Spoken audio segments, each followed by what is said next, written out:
It's getting harder and harder to tell what came first. I'm underwater with thoughts can breathe easily. Far away you were made in a sea, just like me. Crashed down my sidewalk down California King. I swear it's everywhere, it's everything. Staring straight up into the sky. Oh my, a solar system that fits in your eye. Microcosm, you could die but you're never dead. Spider web, take a look at the stars in your head. Feels out space kid, crashed down my side.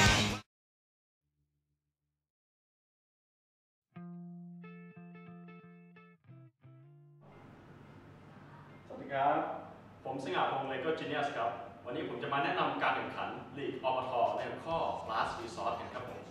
การแข่งขันนี้ครับจะเป็นการแข่งขันหุ่นยนต์แบบแมนนวลครับซึ่งแน่นอนว่าผู้แข่งขันเนี่ยจะต้องมีความสามารถในการควบคุมหุ่นยนต์และการแก้ไขปัญหาเฉพาะหน้าครับนอกจากนั้นครับการแข่งขันนี้เนี่ยจะเป็นการแข่งขันที่รวมเอา2ทีมมาแข่งด้วยกันที่เรียกว่า Alliance ครับผมซึ่งก็ต้องมีความสามารถในการสื่อสารกับเพื่อนๆที่เป็น Alliance ด้วยกันด้วยครับต่อไปครับผมเราจะมาดูสนามกันดีกว่าในส่วนของสนามแรกครับจะเป็นสนาม Racing ซึ่งจะเป็นสนามที่ทั้ง2ทีมจะต้องมาประลองความเร็วกันนะทีมที่แข่งสนาม Racing ครับจะต้องวิ่งจนครบรอบและกลับมายังจุดสตาร์ทของตัวเองทันทีที่หุ่นยนต์กลับมาถึงจุดสตาร์ทของตัวเองครับประตูของสนาม Racing จะถูกเปิดออกและก็จะมีหุ่นยนต์อีกตัวที่รออยู่ในโซนระหว่างสนาม Racing ตรงนี้ครับหุ่นยนต์ตรงนี้ก็จะออกไปทำภารกิจอีกสนามหนึ่งก็คือสนามมิชชั่นซึ่งสนามมิชชั่นนี้ครับเราจะหาผู้ชนะโดยการทำแต้มสูงสุดหรือหาผู้ชนะโดยการทำ exit mission ซึ่งเราจะพูดถึงในกติกาต่อไปครับต่อไปเราจะมาพูดถึงกติกากันครับกติกาเนี่ยจะเริ่มต้นที่ทีมก่อนทีมจะประกอบด้วยผู้เข้าแข่งขัน3คนซึ่งจะเป็นน้องๆที่จะมาแข่งขันนะครับซึ่ง1ทีมครับจะต้องมีผู้ควบคุมทีม1คนในการแข่งแต่ละแมตช์ครับเราจะไม่แข่งเพียงทีมเดียวอย่างที่ผมได้เรียนไปครับเราจะมีอีกทีมหนึ่งมาเป็นคู่ครับโดยจะมาแบบสุ่มเราจะไม่รู้เลยว่าเราจะคู่กับใครซึ่งเราจะเรียก2ทีมนี้ครับว่า Alliance 1 Alliance จะมี2ทีมครับในการแข่งจะมี2 Alliance ก็คือ Alliance Red และ Alliance Blue ในแต่ละคู่ของ Alliance สามารถสลับสับเปลี่ยนกันได้ระหว่างการแข่งขันซึ่งเราจะไม่รู้เลยว่าเราจะได้คู่กับใครในการแข่งขันครับเราจะใช้หุ่นยนต์4ตัวในการแข่งขันด้วยกันนะครับซึ่งท่านก็จะเห็นว่าหุ่นยนต์ที่อยู่ในฝั่งของ Racing ครับจะอยู่ในจุด Start อย่างที่ท่านเห็นฝ่ายแดงก็อยู่ในรูปของฝ่ายแดงฝ่ายสีฟ้าก็อยู่ในรูปของฝ่ายสีฟ้าครับหุ่นยนต์ฝ่ายแดงเนี่ยจะต้องเคลื่อนที่มาตามเส้นทางไปเรื่อยๆจากนั้นก็ข้ามสะพานแล้วก็กลับมาลอดใต้สะพานจนมาอยู่ที่จุดสตาร์ทของตัวเองเมื่อยนต์สีแดงกลับที่จุดสตาร์ทอีกทีนะครับประตูตรงนี้จะถูกเปิดออกและทันทีที่ประตูเปิดออกเนี่ยหุ่นยนต์ตัวนี้ที่จอดในพื้นที่ประกอบสามารถไปทำภารกิจในสนามฝั่งมิชชั่นได้ครับหุ่นยนต์ทั้งหมดครับจะควบคุมด้วยอุปกรณ์ไร้สายซึ่งอาจจะเป็นได้แต่คอมพิวเตอร์โดยการต่อบลูทูธใช้จอยสติ๊กควบคุมหรือว่าอาจจะใช้ตัวอินฟราเรดหรือสมาร์ทโฟนใช้ทุกอย่างที่เป็นอุปกรณ์ไร้สายครับเพราะนี่เป็นการแข่งขันแบบแมนนวลหุ่นยนต์จะมีข้อจำกัดที่ว่าจะต้องมีขนาดไม่เกินลูกบาศก์25 เซนติเมตรครับซึ่งเราจะวัดด้วยกล่องตัวนี้ตัวอย่างตัวนี้นะครับก็จะอยู่ในกล่อง25 เซนติเมตรทั้งหมดนะครับทุกตัวครับคือไม่รองสายนะสายมันสามารถที่จะให้โอเคขึ้นได้นะครับผมนอกจากนั้นครับหุ่นยนต์ที่มาจากสนามเรซซิ่งครับสามารถทิ้งอุปกรณ์ประกอบไว้อย่างพื้นที่ประกอบได้นั่นก็คือเมื่อหุ่นยนต์มาถึงพื้นที่ประกอบแล้วเนี่ยสามารถหยิบอุปกรณ์เหล่านี้ส่งเข้าไปกับหุ่นย แล้วไปทำภารกิจสนามมิชชั่นต่อได้ครับผม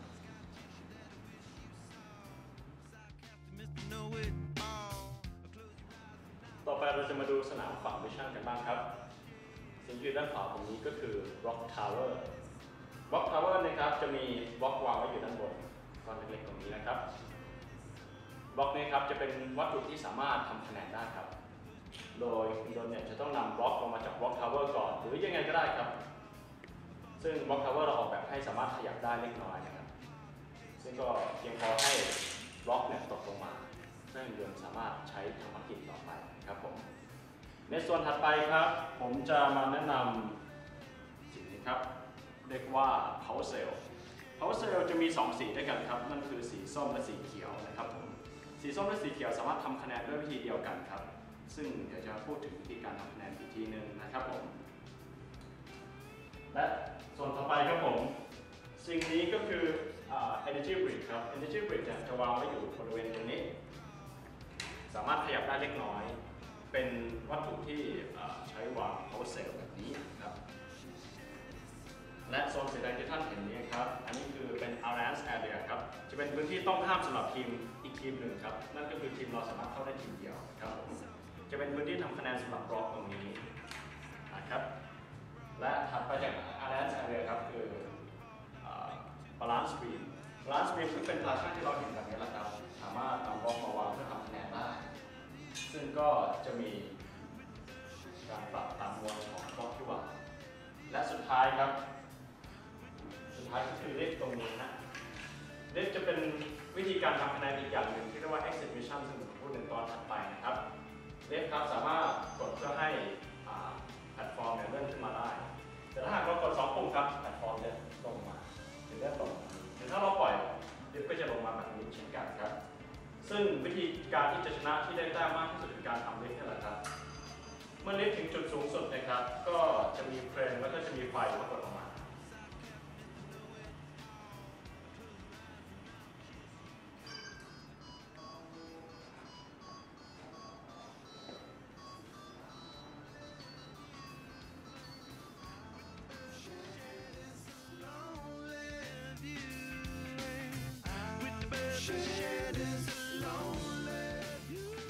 ครับต่อไปเราจะมาดูวิธีการให้คะแนนกันก่อนนะครับ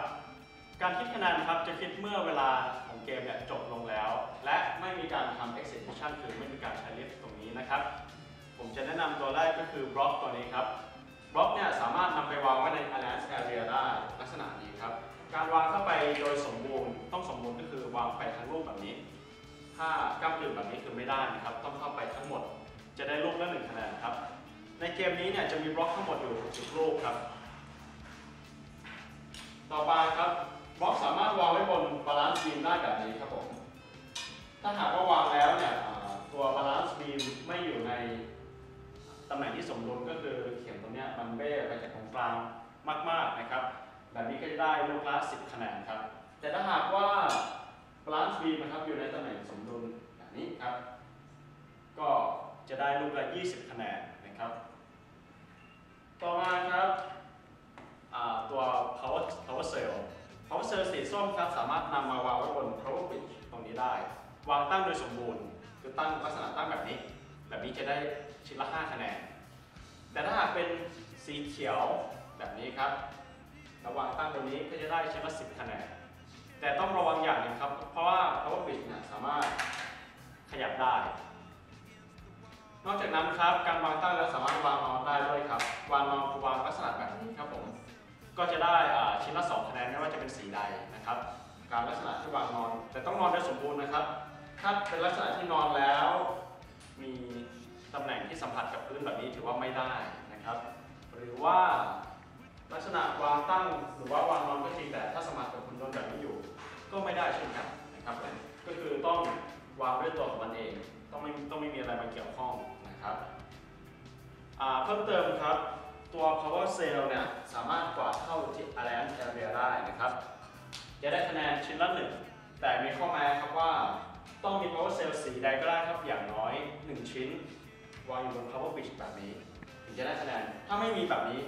power cell 3 ชิ้นที่อยู่ใน Alliance Area ไม่สามารถที่จะมีคะแนนนะครับเพิ่มเติมกับ Alliance Area นิดหน่อยครับว่าสมมติว่าตัวนี้เนี่ยเป็นทีมของสีฟ้าทีมสีฟ้าเนี่ยไม่สามารถเข้ามาใน Alliance Area ของสีแดงได้การเข้ามาเนี่ยถือว่าเป็นความผิดร้ายแรงนะครับผมอาจจะถูกปรับให้แพ้ในแมตช์นั้นก็จะมีแค่ทีมสีแดงที่เข้า Alliance Area ได้นะครับถ้าสังเกตตัว Cover Brick ตรงนี้จะมีครึ่งหนึ่งที่ไม่อยู่ใน Alliance Area ฉะนั้นแล้วนะครับทีมฝั่งตรงข้ามสามารถมาสัมผัสกับส่วนนี้ได้ก็คือสามารถเอาขวดออกได้เล็กน้อยนะฮะก็ต้องระวังกันให้ดีครับการนับแต้มครับนอกจากจะมีการชนะในการนับแต้มแล้วเนี่ยก็จะมีการชนะโดยทำ exhibition อย่างที่ผมแจ้งไปครับลักษณะของการทำ exhibition ก็คือต้องส่งหุ่นยนต์1ตัววางไว้บนลิฟต์จากนั้นครับให้หุ่นยนต์1ตัวครับมากดปุ่มสมมติว่าเป็นหุ่นยนต์กดอยู่นะฮะลิฟต์ก็จะขึ้นครับขึ้นจนถึงจุดสูงสุดพอขึ้นถึงจุดสูงสุดแล้วนะครับจะไม่มีการคิดคะแนนอย่างอื่นใดนอกจากจะคิดเป็น200-0นั่นก็คือทีมที่ขึ้นลิฟต์ได้ครับจะได้200แต้ม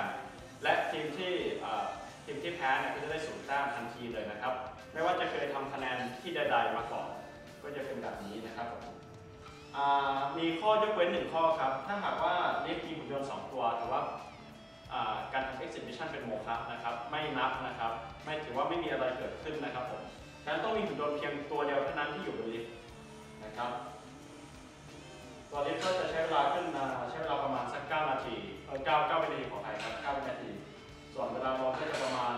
3-5 วิครับก็ขึ้นอยู่กับน้ำหนักของหุ่นยนต์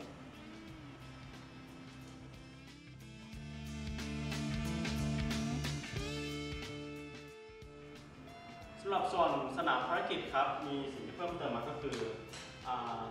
วัตถุทำคะแนนออกสนามครับถามว่าออกสนามแล้วสามารถเก็บเข้ามาได้ไหมเก็บเข้ามาได้ครับแต่มีข้อแม้ครับว่าหุ่นยนต์ครับจะต้องไม่มีส่วนใดส่วนหนึ่งออกไปฉะนั้นถ้าเป็นลักษณะที่แบบออกแบบก้ำกึ่งแบบนี้แล้วหุ่นยนต์สามารถเกี่ยวกับขึ้นมาได้แบบนี้ก็ถือว่าสามารถนำกลับมาใช้ได้อยู่ครับหุ่นยนต์ไม่สามารถออกสนามได้นะครับผม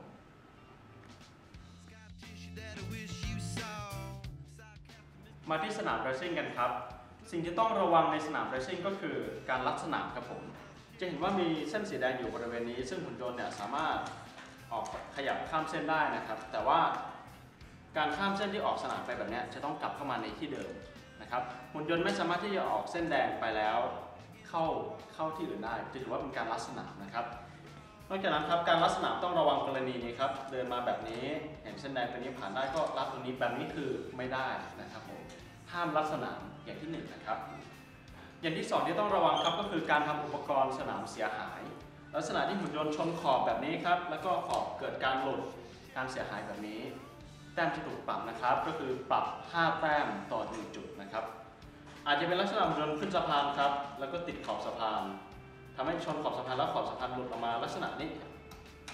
หลุดออกมาแบบนี้ก็คือโดนปรับนะครับผมฉะนั้นต้องระวังให้ดีครับเราจะมีข้อยกเว้นแค่อย่างเดียวในการทำเสียหายก็คือยางตรงนี้ครับถ้าหากว่าหุ่นยนต์เนี่ยชนยางแบบนี้ครับถือว่าไม่เป็นไรนะครับแล้วถ้าหากว่าหุ่นยนต์ออกสนามไปแล้วครับสามารถกลับเข้ามาได้ครับกลับเข้ามาในจุดเดิมก็จะไม่เป็นไรครับผม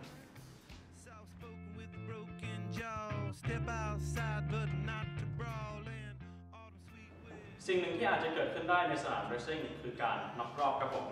ลักษณะที่หุ่นยนต์1ตัวนะครับเดินมาแล้วมีหุ่นอีกตัวครับที่เร็วกว่ามาชนด้านหลังแบบนี้ครับก็จะเกิดการติดขัดคือหุ่นตัวด้านหลังไม่สามารถไปไหนได้ครับจะมีกติกาว่าหุ่นด้านหน้าจะถูกยกออกสนามเป็นเวลา5วินาทีครับ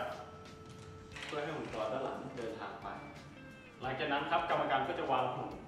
ตัวด้านหน้าไว้ที่เดิมการน็อกรอบก็จะถูกทำแบบนี้แหละครับ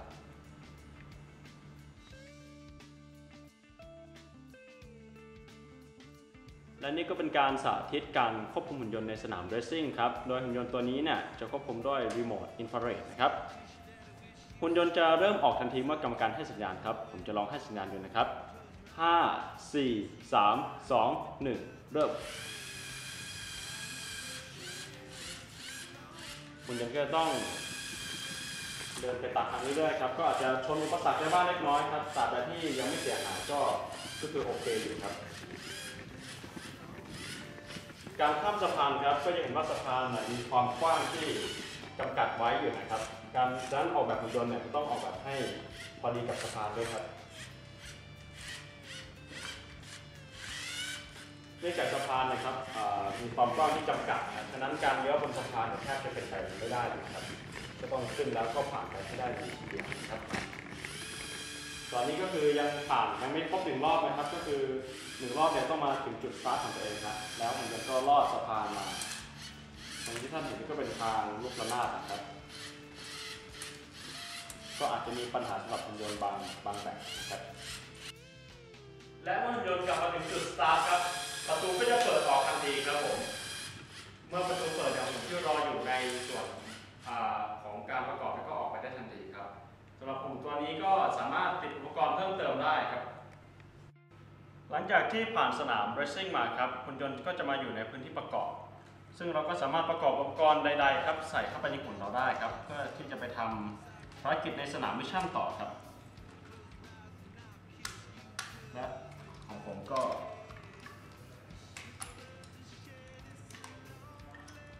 เป็นแบบนี้ครับก็ถือว่าเสร็จแล้วของผม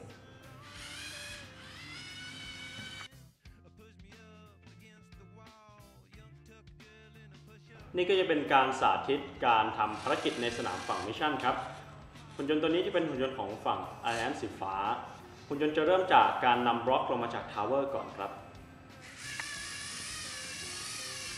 วิธีการนำบล็อกลงมาจากทาวเวอร์ที่ง่ายที่สุดก็คือชนทาวเวอร์ครับผม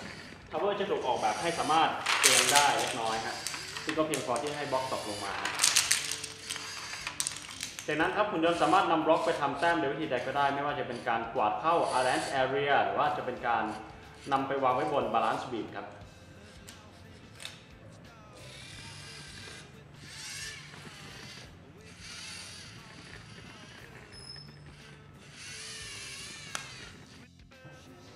บล็อกสามารถนำมาวางไว้ใน Alliance Area ได้นะครับซึ่งก็จะได้1 แต้มต่อบล็อกครับและถ้าหากนำมาวางบน Balance Beam ครับก็จะได้10หรือ20 แต้มครับขึ้นอยู่กับว่า Balance Beam สมดุลหรือไม่ฮะหากว่า Balance Beam สมดุลครับก็จะได้คะแนน20 แต้มต่อ1บล็อกแต่ถ้าหาก Balance Beam ไม่สมดุลฮะก็จะได้10 แต้มต่อ1บล็อกซึ่ง Balance Beam ของเราจะมีขีดบอกสมดุลอยู่ด้านหน้านะครับ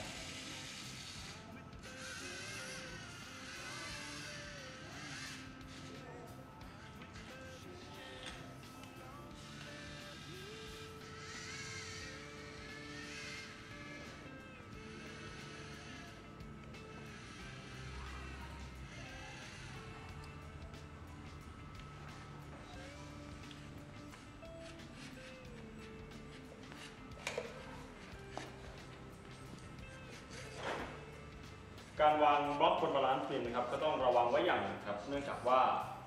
ถ้าหากบล็อกร่วงลงมาครับก็จะไม่ได้คะแนนเลยเพราะว่าเรานับคะแนนเมื่อเกมจบลงแล้วเท่านั้นครับและลักษณะนี้เป็นลักษณะที่บาลานซ์บีมสมดุลครับก็จะได้คะแนน20 คะแนนต่อบล็อกครับอีกหนึ่งวิธีของการทำแต้มด้วย power cell ครับก็คือนำ power cell ครับไปวางไว้ใน Alliance Area ครับไม่ว่าจะตั้งหรือนอนครับผมจะได้ชิ้นละ1 คะแนนครับแต่มีข้อแม้เพียงอย่างเดียวครับคือต้องมี power cell อย่างน้อย1 ชิ้นไม่ว่าจะเป็นสีส้มหรือสีเขียวก็ได้ครับวางอยู่บน power bridge power cell ที่เข้าไปสู่ Alliance Area แบบสมบูรณ์ก็จะได้แต้มชิ้นละ1 คะแนนนะครับ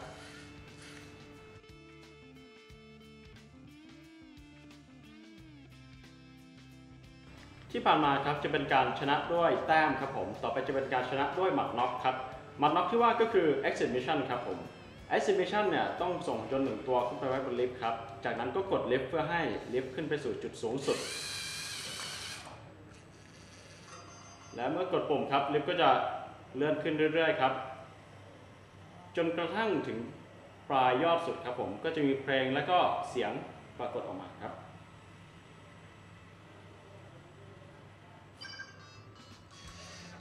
การชนะโดย Exit Mission นะครับจะไม่นับแต้มแล้วครับผมโดยฝั่งชนะเนี่ยจะได้แต้ม200ครับและฝั่งแพ้จะได้แต้ม0ครับผมเป็น200 ต่อ 0แบบนี้ก็ถือว่าจบแล้วครับและทั้งหมดนี้ก็เป็นการแนะนำการแข่งขัน Orbital League ในหัวข้อ Last Resort ครับผม สำหรับท่านที่สนใจครับสามารถติดตามได้ทาง www.gamago.com และสุดท้ายนี้ครับหวังว่าจะพบท่านในสนามแข่ง